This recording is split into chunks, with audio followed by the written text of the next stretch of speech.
Oke, baik. Kita menuju ke soal nomor 1 ya, teman-teman. Teman-teman dipersilahkan membaca soalnya.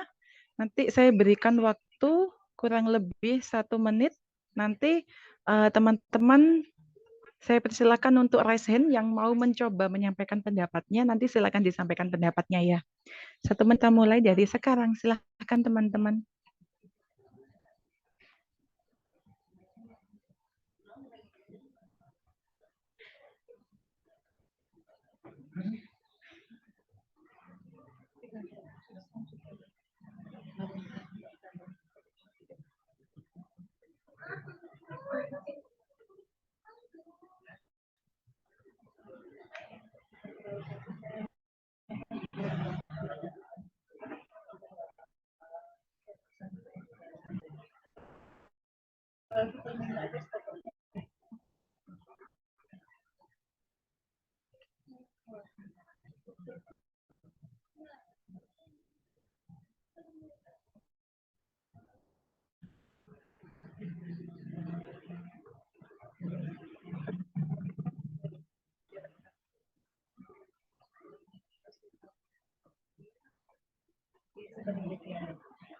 Oke, saya launching untuk pollingnya. Teman-teman disilahkan menjawab di polling.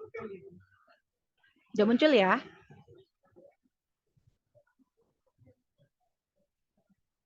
Jadi untuk soal nomor 1 ini tadi, keluhannya dia tuh menstruasinya terakhir 3 bulan yang lalu, teman-teman ya. Yang tanyakan diagnosis ya. Tadi dominasi jawabannya di D ya. Jadi jawabannya sudah benar. Ya, kita review bareng-bareng ya. Ini soalnya masih soal yang sederhana. Jadi menarche itu terjadi rata-rata di usia 10 sampai 16 tahun.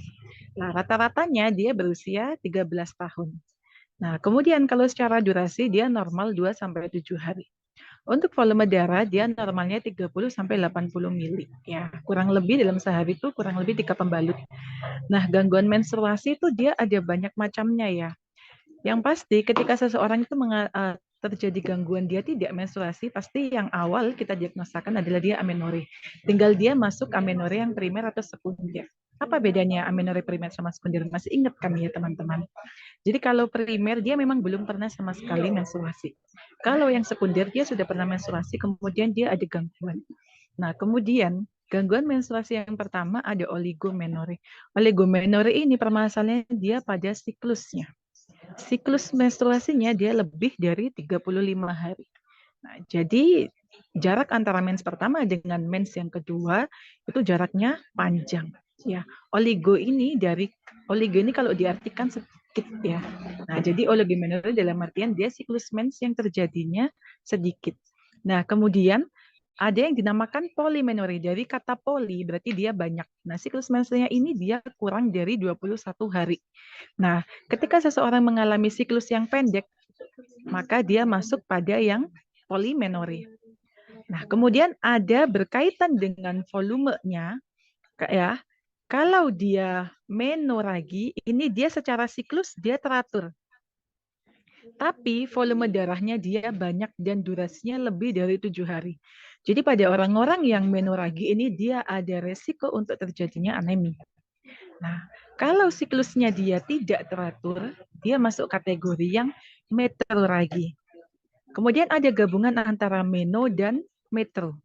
Jadi ini gabungan siklusnya tidak teratur, ditambah volume darahnya banyak, dan durasinya panjang, lebih dari 7 hari.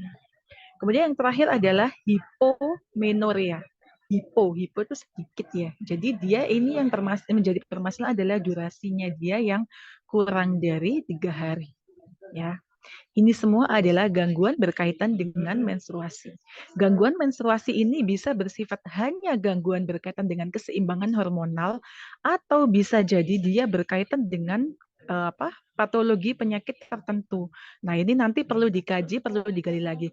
Kalau teman-teman melihat data O-nya dia aman, maka kemungkinan dia hanya terjadi pada menstrual disorder-nya. Tapi kalau teman-teman nanti menemukan misalkan data O-nya dia ada nyeri tekan, kemudian ada massa dan lain-lain, maka bisa jadi dia mengarah ke kelainan patologi tertentu yang harus kita cek lagi di situ data O-nya dia berbicaranya apa dan pilihannya dia apa saja.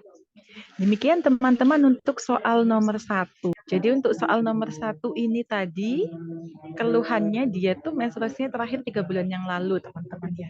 Yang tanyakan diagnosis ya. Tadi dominasi jawabannya di D ya. Jadi jawabannya sudah benar. Ya, kita review bareng-bareng ya. Ini soalnya masih soal yang sederhana. Jadi menarche itu terjadi rata-rata di usia 10 sampai 16 tahun. Nah, rata-ratanya dia berusia 13 tahun. Nah, kemudian kalau secara durasi dia normal 2 sampai 7 hari.